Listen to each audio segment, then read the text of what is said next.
COVID-19 has changed home living for many of us, and for parents, it likely means the house is a little more full more often than you're used to.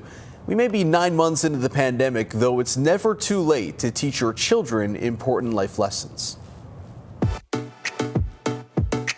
Because of COVID-19, kids are spending more time at home than ever before. That means extra chores around the house, perhaps a little extra allowance. What better time to teach your children how to manage their money?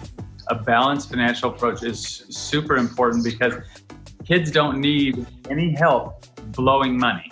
It just seems like they know how to do that all the time, right? Greg Merced is a certified financial planner of 20 years. And I've got 6 kids, so I've got some battle wounds to prove what I'm talking about. Okay. So Greg created an app called BusyKid. It's like PayPal for children. Parents give their kids chores to do around the house. They can then reward money for whatever gets done.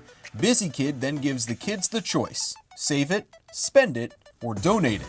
The latter may be most important, after an October survey by the Charities Aid Foundation of America found that charities are expecting donations to fall by at least 20% in the next year because of the pandemic.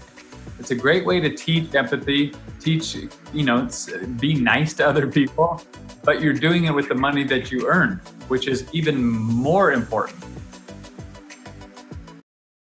More information on types of charities to donate to and how to download the BusyKid app on our website, fox43.com.